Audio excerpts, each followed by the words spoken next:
qué tema presentar. Y he escogido este tema, la gloria de Dios. Y la palabra gloria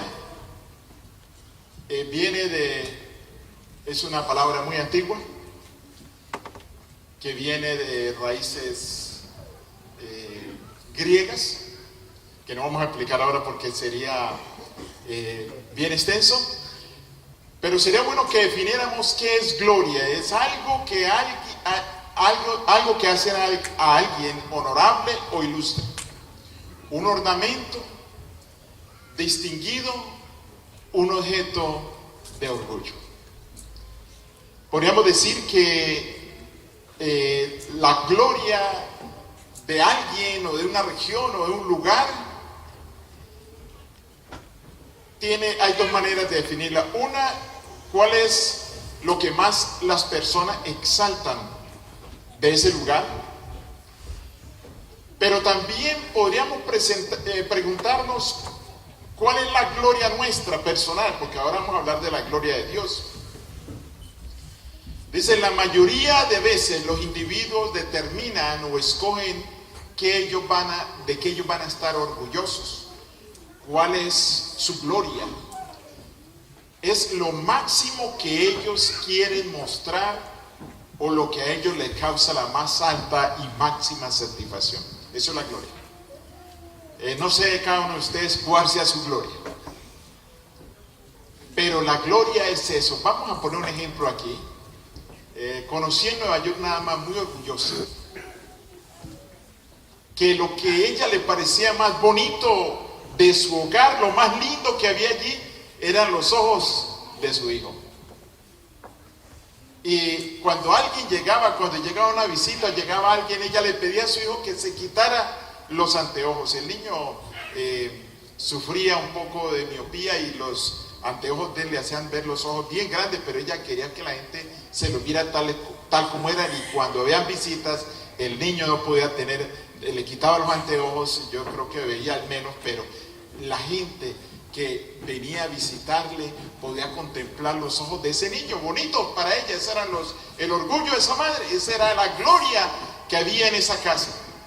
En algunos pueblos pequeños de Latinoamérica, la gente, y quizás en otras partes del mundo, desea mostrarle a los visitantes algo de su pueblo o de su ciudad, de lo cual ellos se sienten orgullosos, como un monumento histórico, un edificio, cualquier otro. Yo recuerdo hace algunos años viajé a la República Dominicana, fui a una ciudad que se llama Santiago, y llegamos allí a un lugar un balneario bonito. Allí era el aeropuerto que había para esa ciudad, un aeropuerto que se llamaba Puerto Plata, o la ciudad de Puerto Plata. Y de allí viajamos por tierra hacia Santiago. Tengo entendido que ahora sí hay aeropuerto ahí, pero en ese tiempo no había aeropuerto.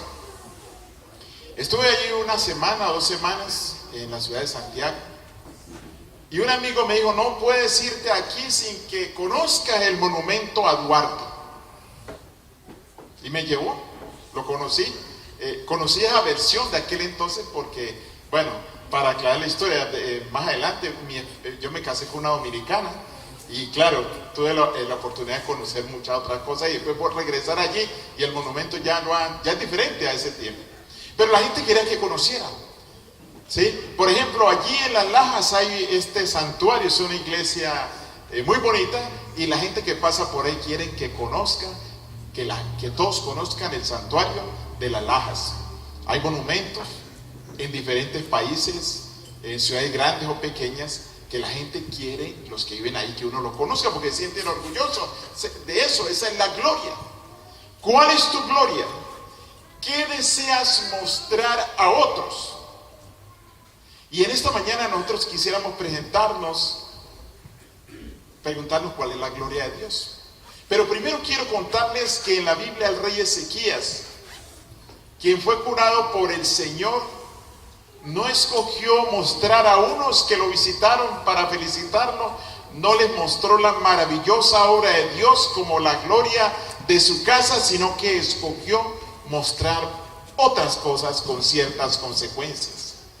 La palabra de Dios nos dice: en aquellos días Ezequías enfermó de muerte, y vino a él el profeta Isaías, hijo de Amós, y le dijo: Jehová dice así: ordena tu casa, porque morirás y no vivirás. Ordena tu casa. Hay una realidad en este mundo, en que vivimos, que existe algo que muchos temen o tememos, que es la muerte. Y a veces uno ve que pasan los años, viene la vejez y empieza a pasar una generación y a llegar otra. Y a veces tenemos familiares que se enferman, los males grandes que llegan a las personas, a veces sufrimiento, enfermedades del corazón y otras enfermedades. Pero aquí en este caso de Ezequías dice la palabra de Dios de que el Señor le dijo que iba a morir. Y Ezequías dice la Biblia, entonces se volvió Ezequías su rostro a la pared e hizo oración a Jehová y dijo: oh Jehová, te ruego que te acuerdes ahora que he andado delante de ti en verdad y con íntegro corazón, y he hecho lo que ha sido agradable delante de tus ojos. Y lloró Ezequías con gran lloro. Entonces vino palabra de Dios a Isaías. Isaías seguramente iba por el patio, iba alejándose de allí, cuando Dios le habla y dice, diciendo: ve y di a Ezequías: Jehová, Dios de David tu padre, dice así: he oído tu oración y he visto tus lágrimas. He aquí, yo añado a tus días 15 años y te libraré a ti y a esta ciudad de la mano del rey de Asiria, y a esta ciudad ampararé. No sé si esta era una buena noticia para Ezequías. No va a morir, pero ya tiene fecha también, porque dice que son ¿cuántos años? 15 años. No sé si sería mejor no saber cuándo se va a morir o saber el año, ¿verdad? No se sabe qué es lo mejor. Pero el hecho es que lo maravilloso es saber que estamos en las manos de Dios. Así que vino la señal. Y esto te será de señal de parte de Jehová.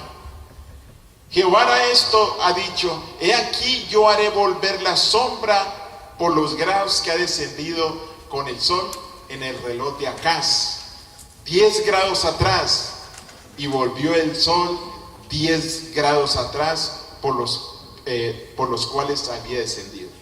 Ustedes saben que en la antigüedad se medía el tiempo, ¿por qué? Por el sol, la sombra del sol.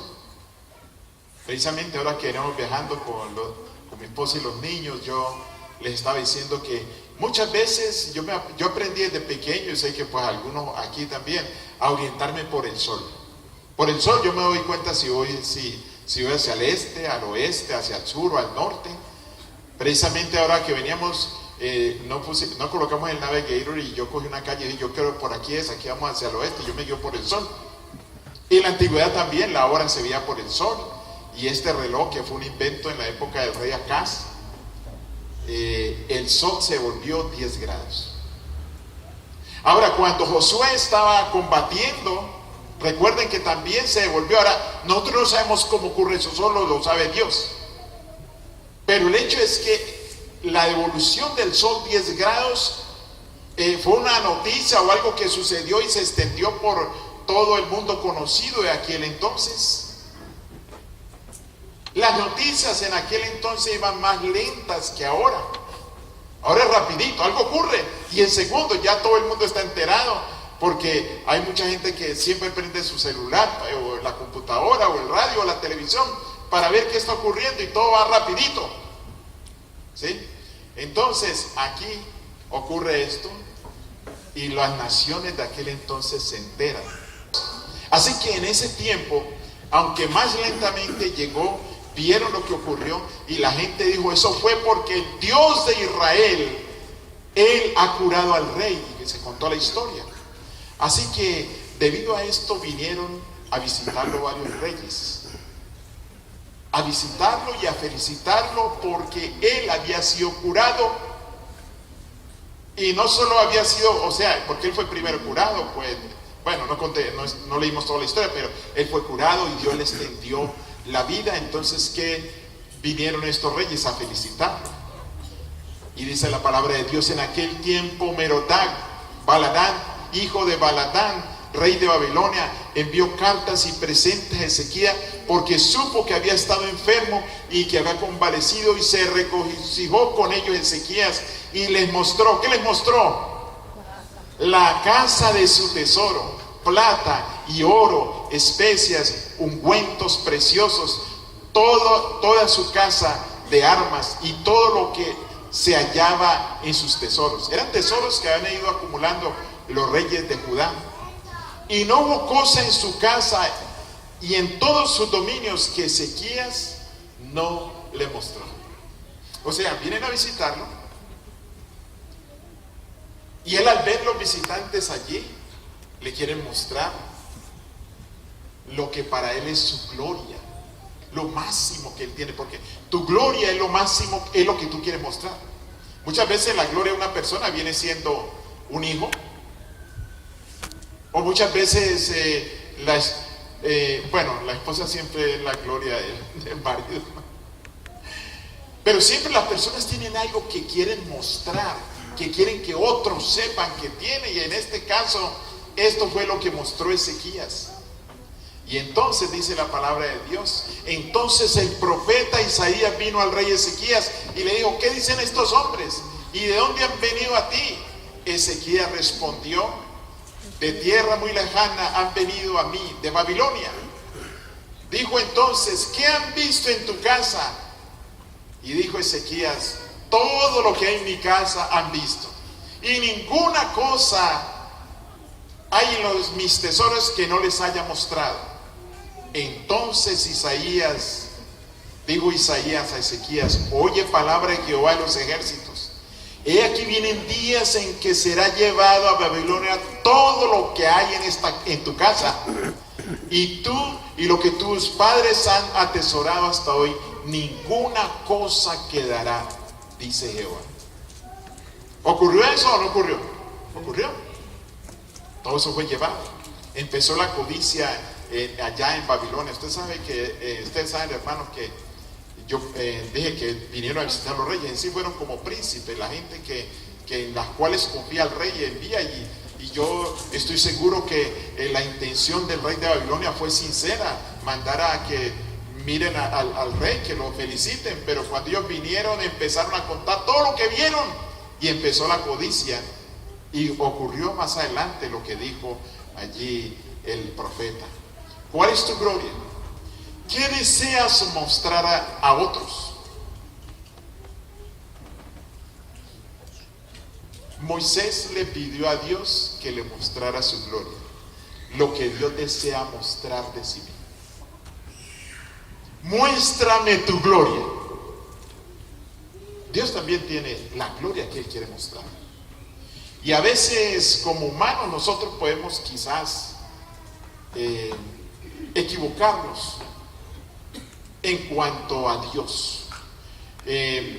Yo le estoy dando el mensaje a una persona de otra denominación, de un tipo, diría yo, de iglesias que es difícil que dejen sus creencias.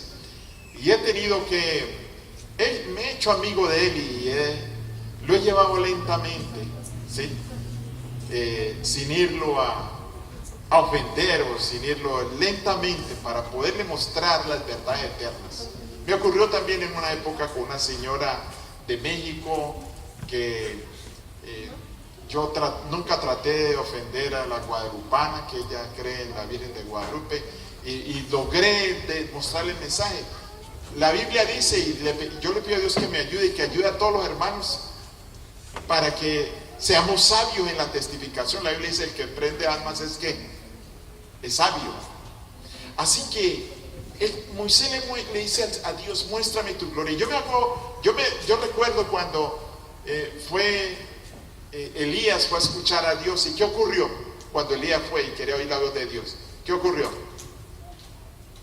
¿Alguien recuerda? Hubieron varias manifestaciones, pero decía, pero ahí no estaba Dios. Y después vino ¿qué? Un silbido suave y dijo, ahí estaba Dios. Y ahora yo me pregunto, ¿cuál es la gloria de Dios? ¿Qué es lo que Dios quiere mostrar y está interesado en mostrarle al universo? De lo cual, digamos, Dios se siente, y cuando yo digo sentirse orgulloso, no lo estoy diciendo en el sentido negativo, ¿no? No sé qué palabra buscar para que no aparezca como si fuese pecaminoso, porque la gente dice el orgullo es pecado. Pero hay cosas que la persona está interesada en mostrar, y aquí Moisés le dice preguntar al Señor, le va a decir, muéstrame tu gloria. Moisés tuvo un gran privilegio, que fue, quizás podríamos decir, el ser humano, uno de los seres humanos más cercanos a Dios.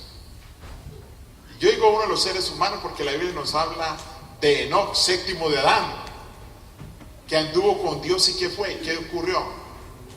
Y fue transportado al cielo. Y aquí el caso de Moisés. Moisés llegó a tener una relación con el Señor tan cercana y estar tan cerca, que llegó un momento y le dijo, muéstrame tu gloria. Él entonces le dijo, te ruego que me muestres tu gloria. Y le respondió, yo haré pasar todo mi bien delante de tu rostro y proclamaré el nombre de Jehová delante de ti. Y tendré misericordia del que tendré misericordia, y seré clemente para el que seré clemente. Dijo, mas no podrá ver mi rostro, porque no me verá hombre y vivirá. De paso, hermanos, la historia cuenta que en la antigüedad, cuando alguien era llevado ante un rey, a la mayoría de reyes de la antigüedad, si a usted lo llamaban, bueno, vamos a decir, si usted viviera en esa época y lo llaman ante el rey, usted no puede verle el rostro, porque lo matan. Así era en la antigüedad. Cuando alguien lo llevaban ante los reyes de la antigüedad, la persona tenía que entrar con la cabeza baja y luego estar a un lado del rey y mirar para otro lado. No podía ver el rostro del rey si no era autorizado. De paso que muchos de estos reyes y emperadores se consideraban, algunos los consideran hasta dioses. Y aquí en este caso el Señor dice, no me verá hombre y vivirá. Entonces dice, y dijo aún Jehová, he aquí un lugar junto a mí, y tú estarás sobre la peña, y cuando pase mi gloria, yo te pondré en una hendidura de la peña, y te cubriré con mi mano hasta que haya pasado. O sea que el Señor le dio instrucciones a Moisés. Dijo, en esa hendidura te vas a hacer una hendidura en la peña, te voy a colocar allí. Yo voy a tapar la hendidura, voy a pasar y solo podría pues ver las espaldas de Dios, pero no podía ver el rostro. Entonces dice la palabra de Dios, después apartaré mi mano y verás mi espalda, mas no verás mi rostro. Y era el momento en que Moisés él dice, muéstrame tu gloria, y el Señor le va a proclamar y va a decir cuál es la gloria de Dios. ¿Qué es lo que Dios quiere mostrar al universo? Y Jehová descendió en la nube y estuvo allí con él, proclamando el nombre de Jehová. Y pasando Jehová por delante de él, proclamó, Jehová, Jehová, fuerte, misericordioso y piadoso, tardo para la ira, grande en misericordia y verdad, que guarda misericordia a millares, que perdona la iniquidad, la rebelión y el pecado, para que de ningún modo tendrá por inocente al malvado, que visita la iniquidad de los padres sobre los hijos y sobre los hijos de los hijos hasta la tercera y cuarta generación. O sea, el Señor proclama de que su gloria es ser misericordioso, piadoso, tardo para la ira y grande en misericordia. A la gloria de Dios. El Señor no hace un espectáculo de poder mostrando su poder, mostrando otras cosas que quizás para el ser humano podrán ser grandísimas y que pueden admirar, pero no. La gloria de Dios es que es tardo para la ira, grande en misericordia. Esa es la gloria de Dios. Amén. Qué maravilloso es eso, mis hermanos. Es el plan de Dios, que toda su bondad y misericordia, la gloria de Dios, esté siempre con su pueblo. Amén. Y Él lo manifestó en la inauguración del templo que construyó Salomón. Salomón se puso los hijos de Dios en aquel entonces, en la cultura de esa época, del mundo en que vivieron que vivió Israel. En aquel entonces la gente creía en dioses falsos. ¿Sí? Habían dioses falsos. No sé si alguna vez lo expliqué aquí, pero ellos creían que los dioses estaban de acuerdo a las regiones. ¿Sí? Si usted iba a un país, allá había un dios. Si iba a otro país, allá había otro dios. En la antigüedad ellos no tenían problemas con que existiera un dios de Israel que llamaba Jehová, bueno, ese es el nombre que más se acerca, que no se conoce cuál era su nombre original, pero nadie negaba eso. Entonces, si una persona estaba en un país y pasaba la frontera, allí para ellos estaba bajo otro dios. Esa era la creencia de la antigüedad. Y el jefe de todos esos dioses para ellos era Baal. O sea que Baal era el jefe de los otros dioses. Pues la creencia antigua. Pero se molestaban porque el Dios de Israel era el único Dios que decía que los otros no existían. Y los israelitas decían, solo hay un Dios. Los otros dioses no existen, son falsos. Por eso cuando Ruth, Noemí se iba ahí, le dijo, no me dejes, no me ruegues que te deje ni me aparte de ti. Donde quiera que tú vayas, iré yo. Tu pueblo será mi pueblo y tu Dios será mi Dios. Y a veces los hijos de Dios en la historia han tratado de imitar a otras naciones, a veces en cosas buenas o a veces en cosas no buenas. Y David se puso a pensar, todos los dioses, aunque falsos, tienen una casa, tienen un lugar. En cambio a nuestro Dios no le hemos hecho una casa, no le hemos hecho un lugar. Y empezó a preparar todo para construir un templo. Y el Señor dijo, bueno, lo está haciendo con buenas intenciones. David quiere construirme una casa. Yo lleno mi presencia con la faz del universo con mi presencia, pero me quiere construir una casa. Y tiene buenas intenciones, está bien. Entonces les dijo, mira, pero tú no lo vas a construir. Porque has sido un hombre de guerra, se ha derramado mucha sangre, pero tu hijo la va a construir. Entonces David preparó todo y Salomón la construyó el templo. De paso, mis hermanos, que el concepto de templo siempre ha creído la gente que el templo es un edificio, y ahora el edificio le llama templo, pero el templo sin Dios no puede ser templo. Para que algo sea templo tienen que haber dos ingredientes: lo divino y lo humano, para que sea templo. El hecho es que aquí Salomón inaugura el templo. Dice, cuando Salomón acabó de orar, descendió fuego a los cielos y consumió el holocausto y las víctimas, y la gloria de Jehová llenó la casa. No podían entrar los sacerdotes en la casa de Jehová porque la gloria de Jehová había llenado la casa de Jehová. O sea, para el escritor que escribió para él la gloria es quizás algo que ilumina, o podría ser el humo que no se podía ver. Pero ya nosotros vimos de que aunque la gente le llama, bueno, es una manifestación y dicen, está la gloria. Pero Dios identifica su gloria como la misericordia. Por eso ellos, y su misericordia, su bondad, por eso ellos aquí lo dicen.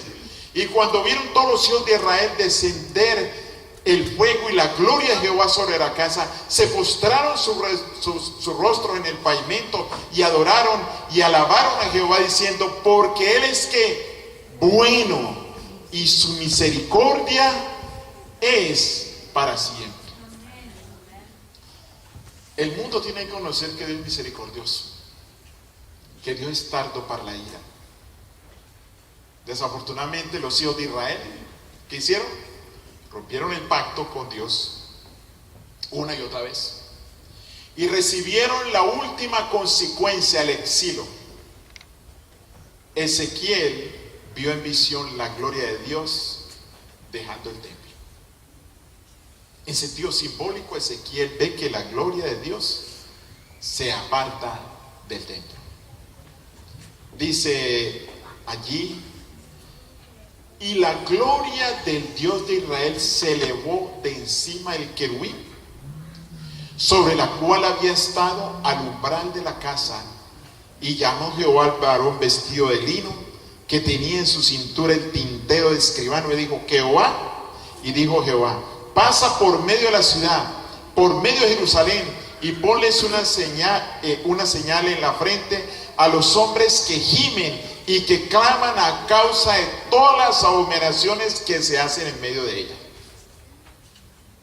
Entonces, en el templo, la gloria de Dios estaba simbolizada por una especie de brillantez, diría yo, una luz, algo así. Estaba simbolizada que la gloria de Dios, que es que la misericordia. Cuando usted le pregunta ¿cuál es la gloria de Dios? La Biblia lo dice, es que es tardo para la ira, grande en misericordia. Y esa misericordia estaba simbolizada por un reflejo, una luz, algo que iluminaba allí en el templo. Pero ahora por el pecado, la gloria de Dios se eleva. Se eleva del lugar donde está. Y esa lejanía de la gloria de Dios del arca, del pacto, va siendo progresiva, se va apartando, porque los pecados por la violación del pacto de parte de los hijos de Israel. Entonces la gloria de Jehová se elevó por encima del querubín al umbral de la puerta, y la casa fue llena de la nube, y el atrio se llenó del resplandor de ¿qué? De la gloria de Jehová. O sea que el resplandor y la luz de la gloria de Dios ya no iba a estar en el lugar santísimo y en el arca del pacto, sino que estaba ¿en dónde? Estaba en el atrio. Y luego dice, entonces, o sea, en otro versículo más adelante, entonces la gloria de Jehová se elevó por encima del umbral de la casa y se puso sobre los querubines, y alzando los querubines sus alas, se levantaron de la tierra delante de mis ojos, y cuando ellos salieron también las ruedas se alzaron al lado de ellos y se pararon en la entrada de la puerta oriental de la casa de Jehová, y la gloria del Dios de Israel estaba con ellos. Ahora la gloria de Dios se aparta y va ¿hacia dónde? A la entrada oriental. O sea que ya salió el lugar santísimo, salió el lugar santo, ahora está entrada, la gloria de Dios se va apartando de ahí. Y luego más adelante, y la gloria de Jehová se elevó de en medio de la ciudad y se puso sobre el monte que está al oriente de la ciudad. La gloria de Dios, la misericordia de Dios, apartándose del templo y de la ciudad por el rompimiento del pacto continuo de parte de los hijos de Israel. Y viene entonces la cautividad. Entonces dice Ezequiel, vio la gloria de Dios dejar el templo de Salomón, pero también proféticamente vio el regreso de la gloria de Dios en el futuro. O sea, la gloria de Dios regresaría en el futuro. Cuando el pueblo de Israel fue llevado en cautiverio, el Señor fue grande, mis hermanos.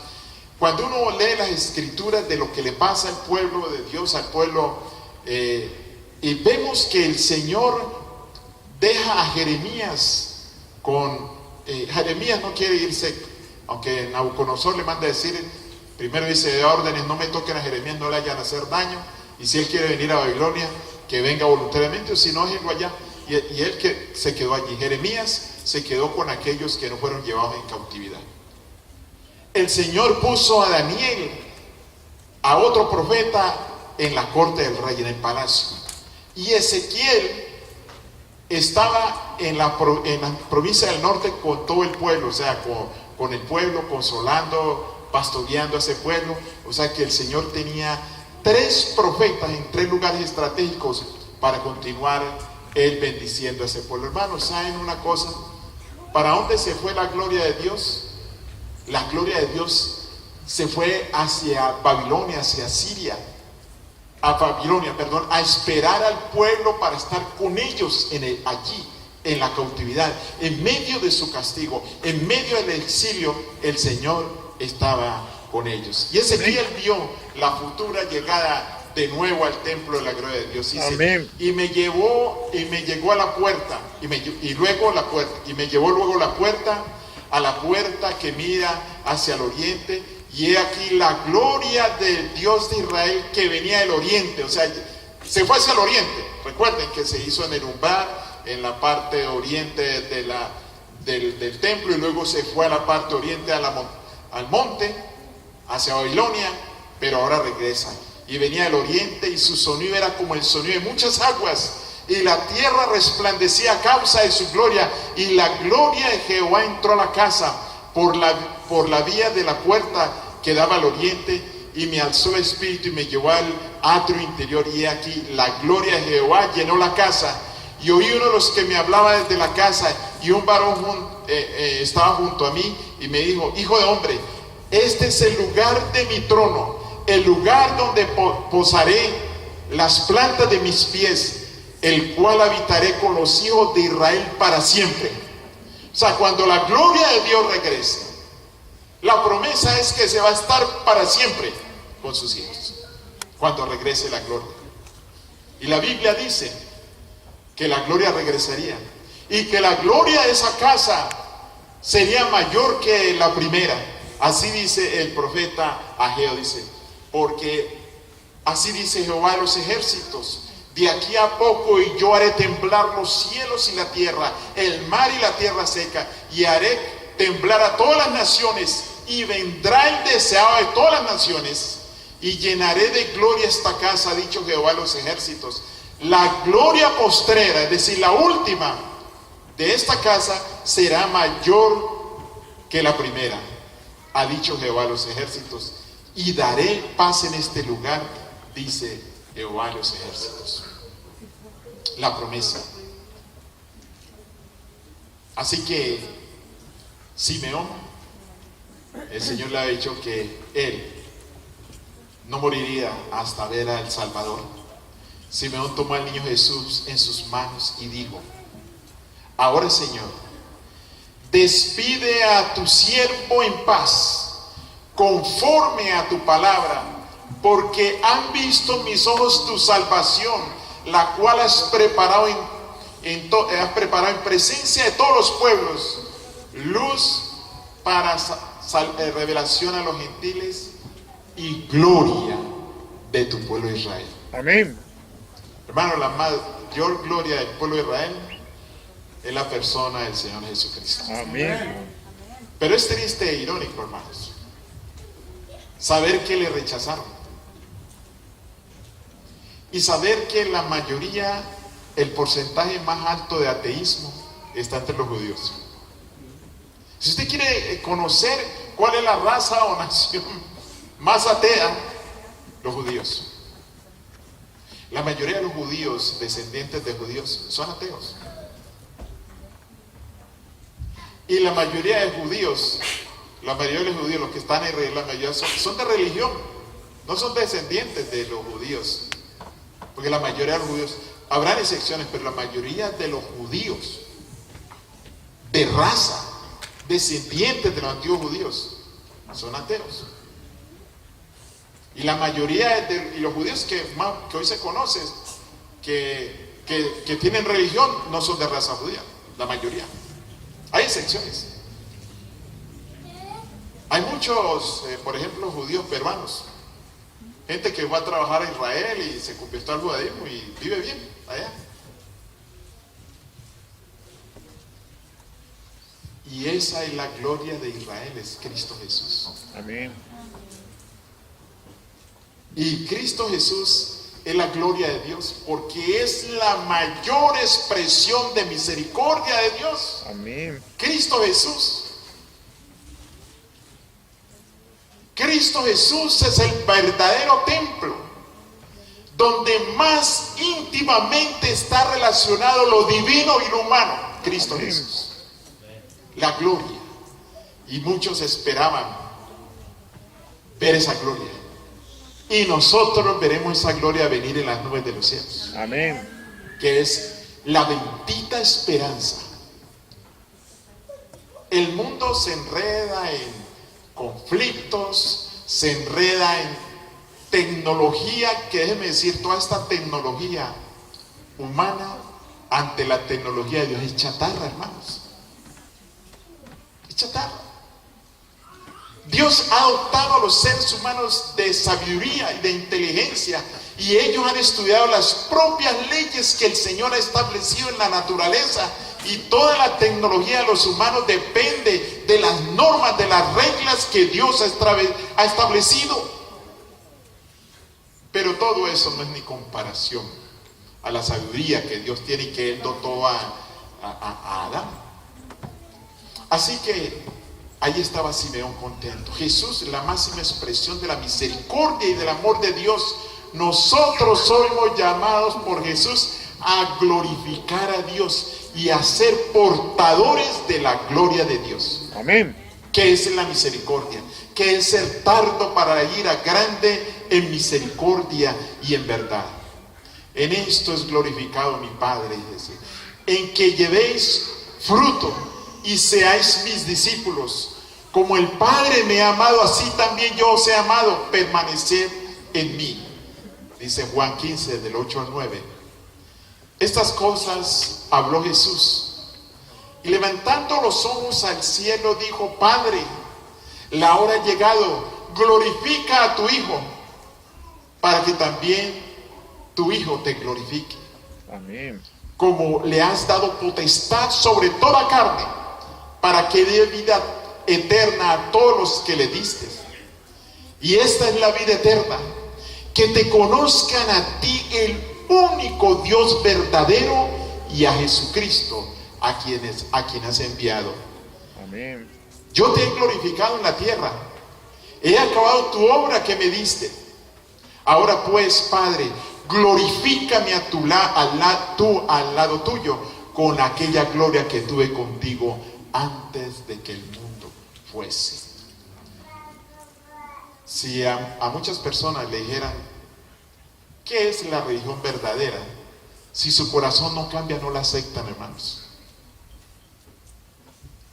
Porque humanamente el evangelio es difícil, humanamente.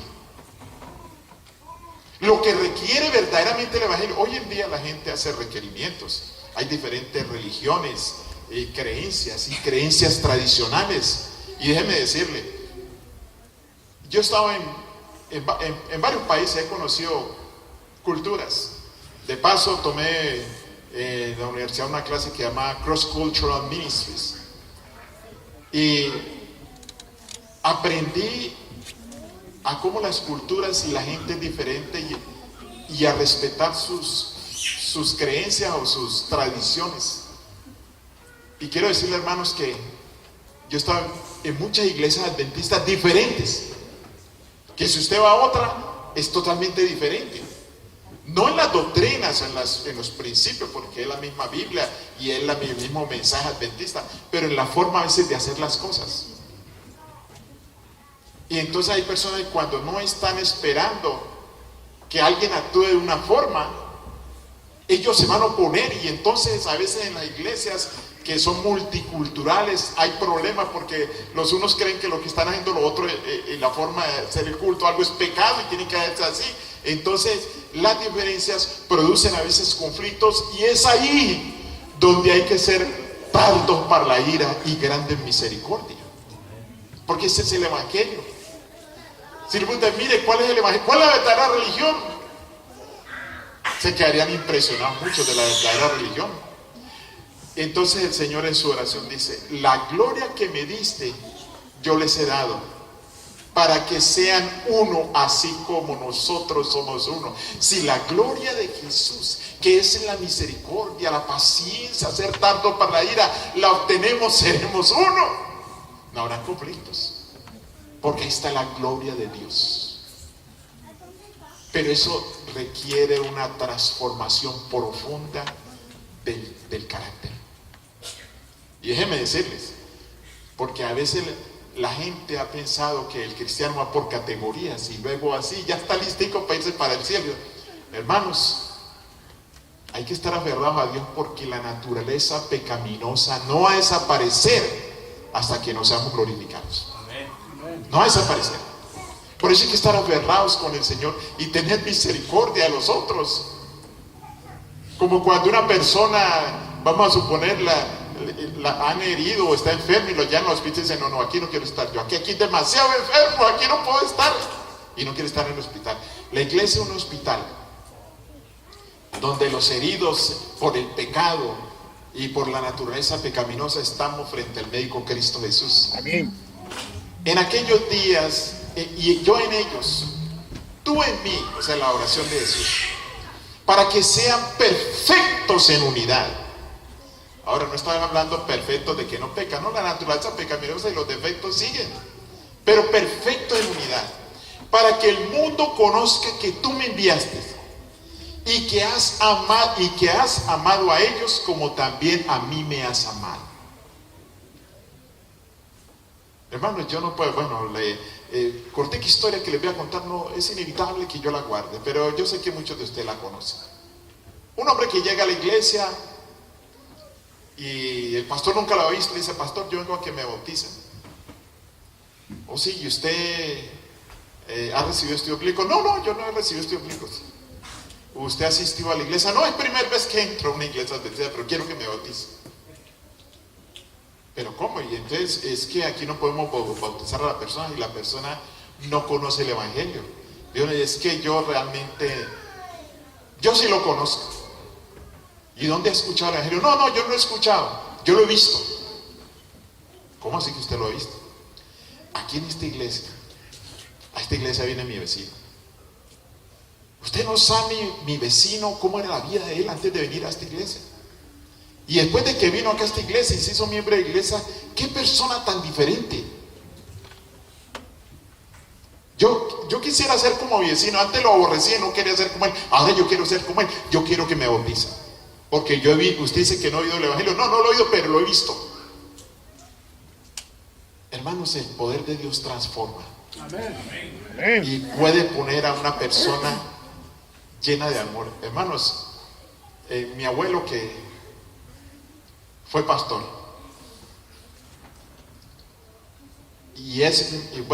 era porque él murió, mi predicador y orador preferido, para mí, tremendo predicador. Él decía: hay que aprender a amar. Y a mí me llamó la atención eso, aprender a amar. Casi el ser humano no cree que el amor se aprende, sino que es como un sentimiento, algo que todo el mundo tiene y ya ama. Él decía: hay que aprender a amar. Por lo menos yo sé, mis hermanos, que el amor de Dios hay que aprenderlo. Amén. Hay que aprenderlo. Nos refleja la gloria de Dios. Dice el Señor Jesús: Padre, aquellos que me has dado, quiero que donde yo estoy también ellos estén conmigo, para que vean mi gloria. Amén. Que me has dado, porque me has amado desde antes de la fundación del mundo. La gloria de Dios. Tardo para la ira, grande en misericordia. Quizás las personas pueden por orgullecerse de otras cosas, tener otras cosas como su gloria. Pero qué maravilloso es que la gloria de Dios sea nuestra gloria. La meta de Jesús es que el amor de Dios esté en nosotros. Amén. Para que podamos mostrar al mundo la luz que tenemos.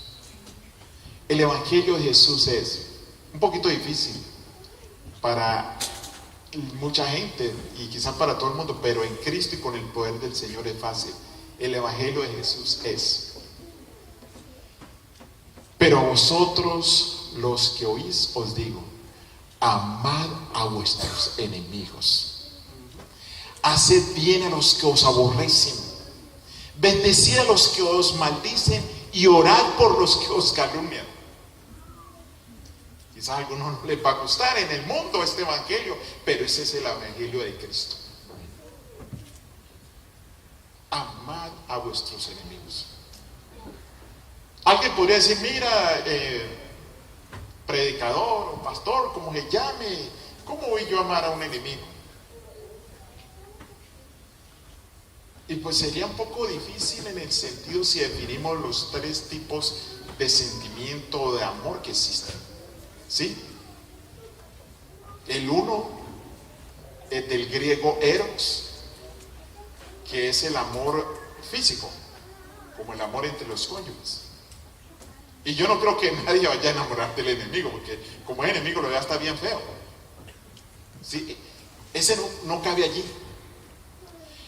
Bueno, entonces el otro que es fileo, que viene del griego fileo, que es el amor filial, que es el amor entre familiares, amigos. La persona dice: no, pero si mi enemigo no es nada mío, ni familia es, ni es amigo mío, entonces tampoco cabe. Entonces viene el otro, que viene del griego agapao, que es agape, es el amor de Dios, la forma como Dios ama. Entonces ahora, teniendo ese amor de Dios, la persona se pregunta: ¿cómo hago yo para, si a mi enemigo le mando un regalo, me lo va a rechazar? Porque hay enemigos que rechazan regalos, quizá otros no. ¿Qué es lo mínimo que uno puede hacer por un enemigo? ¿Qué es lo mínimo? Hermanos, lo mínimo que se puede hacer por un enemigo es respetarle su reputación. Y cosa que es un poco difícil, porque cuando una persona no tiene un enemigo y oye malo a ese enemigo, lo riega y hasta de pronto uno no sabe, le aumenta un poquito. Pero lo más mínimo que se puede hacer por un enemigo es respetarle su reputación. ¿Por qué? Bueno, mi enemigo tiene una lista de cosas que ha hecho, pero quién sabe si entre esa lista de cosas malas que ha hecho, eso que es, sin yo darme cuenta, mi enemigo se ha arrodillado ante la presencia de Dios, ha sido perdonado y está en Cristo, y el que está en Cristo nueva criatura es. Pero tengo que ser cuidadoso. Yo no puedo juzgar a nadie porque no sé en qué momento se ha arrepentido y Dios lo ha perdonado, y para Dios es nueva criatura. Amén. Porque Dios tiene esa gloria de tardo para la ira, grande en misericordia. Sed pues misericordiosos como también vuestro Padre es misericordioso. Nosotros necesitamos mostrar al mundo nuestro Padre Celestial, y la única manera posible es viviendo una atmósfera celestial entre nosotros, llenos de amor los unos con los otros. Hay quienes logran establecer el reino de los cielos en la tierra en el sentido negativo, pero nosotros podemos vivir el reino de los cielos en esta tierra si nosotros vivimos con Cristo. Cristo le dijo a los discípulos: el reino de los cielos está entre vosotros, y el reino de los cielos es Cristo. Y nosotros podemos vivir el reino de los cielos si vivimos con Cristo Jesús. No hay otro mensaje, hermanos, que la persona de Cristo Jesús. Amén. ¿Quién nos separará del amor de Cristo? ¿Tribulación? ¿O angustia? ¿O persecución? ¿O hambre? o desnudez, o peligro, o espada. Por lo cual estoy seguro que ni la muerte, ni la vida, ni ángeles, ni principados, ni potestades, ni lo presente, ni lo porvenir, ni lo alto, ni lo profundo, ni ninguna otra cosa creada nos podrá separar del amor de Dios que es en Cristo Jesús, Señor nuestro. Amén. Qué maravilloso, hermanos. Voy a terminar dejándolos con una cita. En visiones de la noche, representaciones pasaron delante de mí de un gran movimiento reformatorio entre el pueblo de Dios. Cuando yo hablo reformatorio, lo dice esta cita, no habla de comidas y otras cosas, sino reformatorio del carácter, donde hay amor. Muchos alababan a Dios, los enfermos eran curados y otros milagros ocurrieron. Un espíritu de intersección, hermano, porque eso somos nosotros. El Señor nos llama a ser intercesores, a interceder, orar por otros, llamarlos al reino de Dios. Un espíritu de intercesión fue visto, igual como fue manifestado el gran día del Pentecostés. Cientos y miles fueron vistos visitando familias, abriendo delante de ellos la palabra de Dios. Los corazones fueron convencidos por el poder del Espíritu Santo y un espíritu de conversión genuina fue manifestado. En todas partes las puertas eran abiertas a la proclamación de la verdad. El mundo parecía ser alumbrado de la influencia celestial. Grandes bendiciones fueron recibidas por el verdadero y humilde pueblo de Dios. Amén. Qué maravilloso, ¿verdad?